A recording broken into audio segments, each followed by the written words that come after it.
Oh, the cafe's spinning like we're caught in the Wings tumble, chairs toppling as the espresso machine wails in sympathy. An episode 21 time attack cranks the desperation to 11, turning our wing-raft escape into a literal race against a ticking apocalypse clock. One single, wind-whipped, no brakes nosedive, brace for impact. The severed wing is barreling earthward, a massive, feathered frisbee of rebar and regret, spinning wildly through abyss clouds that part like screams. The team's clinging for dear life, and Gene lashed to the leading edge with his banana hammer tether, barking orders like a captain on a sinking ship. Ryo's scissors jammed into a steel feather, illicit black glow flickering as she zaps stabilizing arcs into the chaos. Zanka's lovely assist-staff coiled around a strut, extending segments to snag anyone slipping. Bro's gauntlet fist embedded knuckle-deep in the hull. Candy trauma eyes wide but fists steady, deer perched antler first on a rib. Scanning the horizon like a gargoyle with a deadline. And Ruto? Curled fetal in the center, gloves fused to his forearms like parasitic twins, golden cracks pulsing in time with his ragged breaths. Throb, throb, whispering watchman ghosts in his ears. Ascend, claim, consume. He's fighting it, teeth gritted, but every pulse sends a shockwave that warps the wing's trajectory, threatening to flip them into a fatal corkscrew. Then the timer drops. Up above, the crippled beast Zodil's Frankenstein rocket ain't done yet. It banks hard, trailing smoke and spite, and from its underbelly hatches a swarm of mini-beast drones, fist-sized trash imps with razor wings and core eyes like laser sights, programmed for hunt and harvest. But Zodil's voice booms over the wind, amplified through the artifact's resonance. You stole my wing? Fine.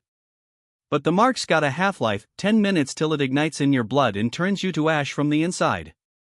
Run, rats. Or burn. It's a bluff? No, Rudo's arm sears, a golden brand etching into his skin. 9:59. The time attack isn't the fall, it's the curse countdown. The border's proximity infected them all with a delayed mark, a sphere booby trap ticking down to cellular meltdown. 9 minutes to ground zero, or they're confetti with a side of existential regret. Cue the mad dash.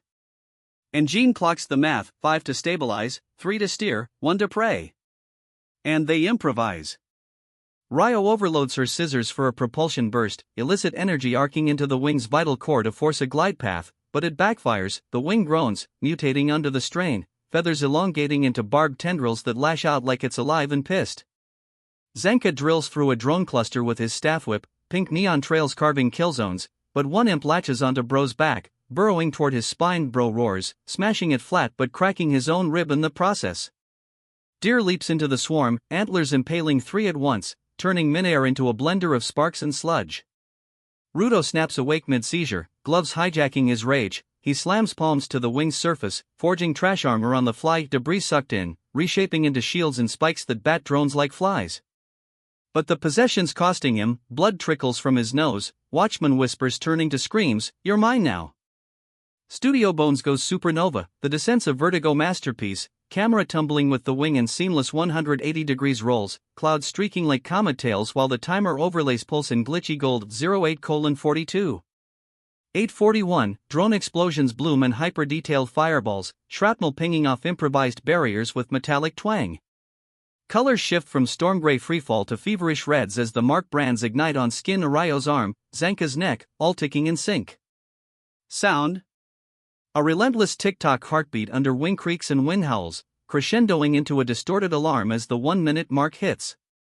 One micro nudge, the drone AI feels a hair too scripted in their attack patterns. More erratic swerves would have amped the unpredictability without losing the horde menace. But transcendent, this is survival sakuga that makes your palms sweat. They nail the landing or crash it beautifully. At 0:03, Rudo channels the Watchman surge one last time. Gloves erupt in golden roots, anchoring the wing to a abyss spire just as the timer zeroes. The impact shudders the earth, wing shattering into a debris crater, but they're alive, mark fizzling out in harmless sparks as the border's influence fades. Zodil's beast vanishes into the horizon, a black speck swallowed by the sphere's glow. Rudo collapses, gloves retracting but leaving scars like circuit tattoos. And Gene kneels, checks pulses. Time's up, but we're not. Fade to the crater's edge, dawn breaking over the abyss, cleaners battered but unbroken until a distant rumble hints the real beast, the one they woke, is stirring below. Feels? This is the tick-tock triumph that redefines clutch moments. Every second a gut clench, every save a character gut punch. The mark as a biological bomb? Genius escalation, tying Watchmen lore to visceral horror. Rudo's tug of war with the artifact? Heartbreaking evolution from slum kid to cursed key. And Jean's countdown clocking? The dad energy we deserve. I'm obsessed with the mutating wing, it's gotta come back as a pet, the brands as permanent souvenirs, power-up scars, and that final rumble foreshadowing round 2.